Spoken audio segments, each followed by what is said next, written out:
it. So, who is ready to make some science? I am. Now, you already met one another on the limo ride over, so let me introduce myself. I'm Cave Johnson. I own the place. That eager voice you heard is the lovely Carolyn, my assistant. Rest assured, she has transferred your honorarium to the charitable organization of your choice. Isn't that right, Carolyn? Yes, sir, Mr. Johnson. There's 1,000 tests performed every day here in our enrichment spheres. I can't personally oversee every one of them, so these pre-recorded messages will cover any questions you might have and respond to any incidents that may occur in the course of your science adventure. Your test assignment will vary depending on the manner in which you have bent the world to your will. Those of you helping us test the repulsion gel today, just follow the blue line on the floor. Those of you who volunteered to be injected with praying mantis DNA, I've got some good news and some bad news.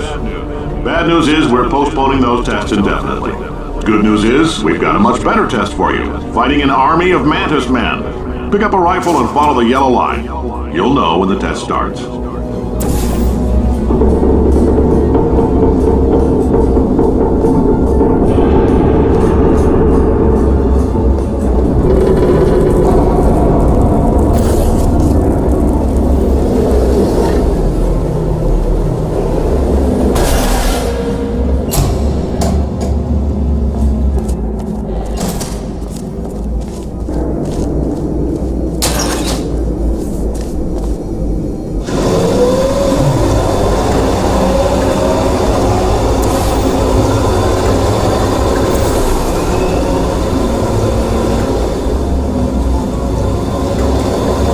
They say great science is built on the shoulders of giants.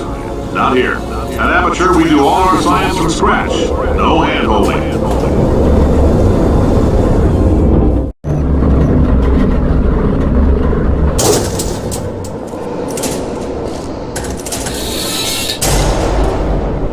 All right, let's get started. This first test involves something the lab boys call repulsion gel. You're not part of the control group, by the way. You get the gel. Last poor son of a gun got blue paint. All joking aside, that did happen. Broke every bone in his legs. Tragic, but informative. Or so I'm told.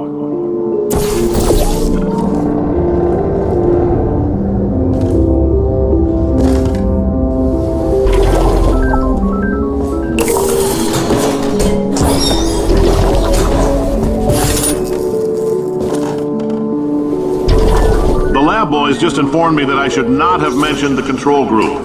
They're telling me I ought to stop making these pre-recorded messages. That gave me an idea. Make more pre-recorded messages. I pay the bills here, I can talk about the control group all damn day.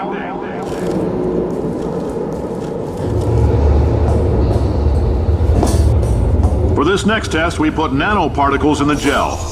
In layman's terms, that's a billion little gizmos that are going to travel into your bloodstream and pump experimental genes and RNA molecules and so forth into your tumors.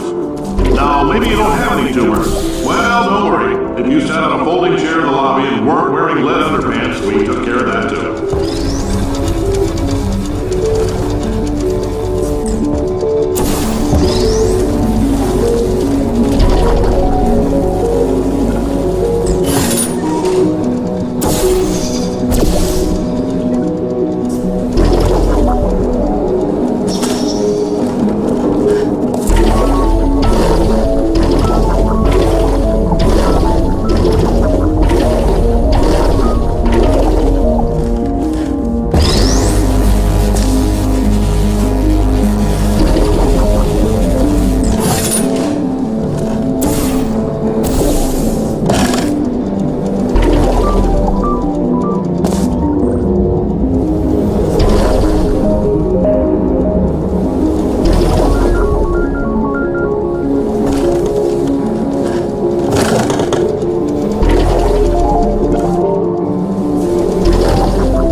In case you got covered in that repulsion gel, here's some advice the lab boys gave me.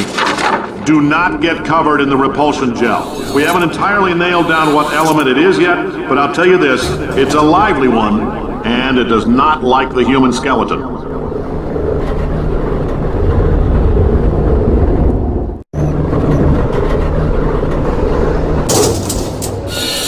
All these science spheres are made of asbestos, by the way. Keeps out the rats.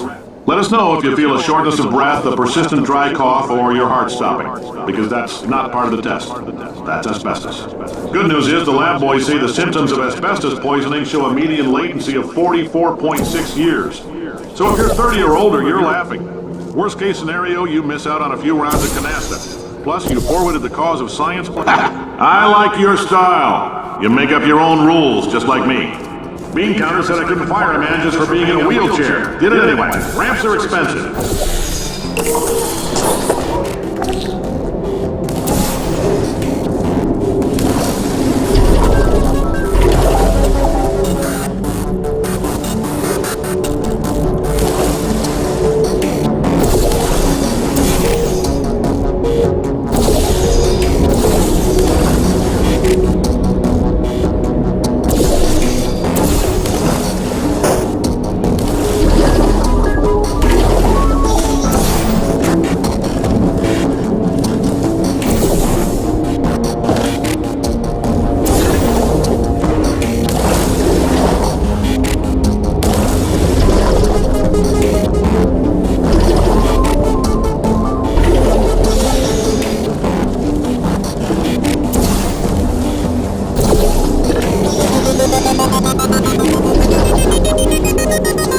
Just a heads up, that coffee we gave you earlier had fluorescent calcium in it so we can track the neuronal activity in your brain.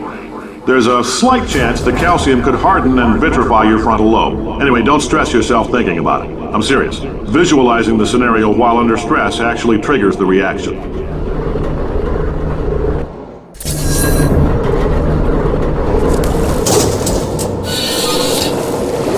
Now, if you're part of control group Kepler-7, we implanted a tiny microchip about the size of a postcard into your skull. Most likely you've forgotten it's even there. But if it starts vibrating and beeping during this next test, let us know. Because that means it's about to hit 500 degrees, so we're going to need to go ahead and get that out of you pretty fast. I'm telling them, keep your pants on.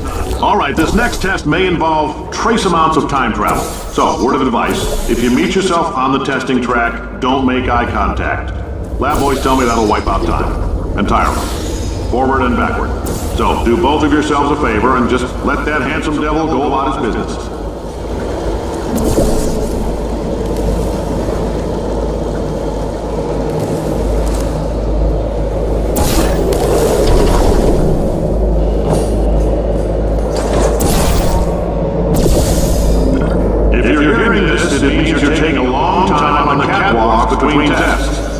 The lab boys say that might be a fear reaction. I'm no psychiatrist, but coming from a bunch of eggheads who wouldn't recognize the thrill of danger if it walked up and snapped their little pink bras, that sounds like projection. They didn't fly into space, storm a beach, or bring back the gold. No, sir, we did. It's you and me against the world, son. I like your grit.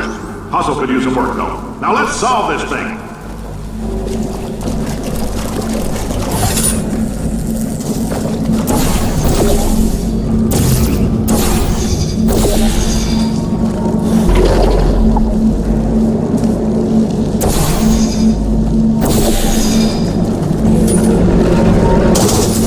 Science isn't about why, it's about why not. Why is so much of our science dangerous? Why not marry safe science and love it so much? In fact, why not invent a special safety door that won't hit you on the butt on the way out because you are fired? Now you test subject, you're doing fine. Yes, you, box your stuff, out the front door, parking lot, car, goodbye.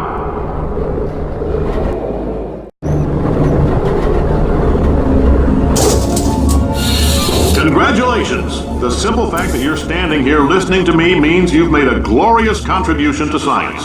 As founder and CEO of Amateur Science, I thank you for your participation and hope we can count on you for another round of tests. We're not going to release this stuff into the wild until it's good and damn ready, so as long as you keep yourself in top physical form, there will always be a limo waiting for you. Say goodbye, Carolyn. Goodbye, Carolyn. She is a gem.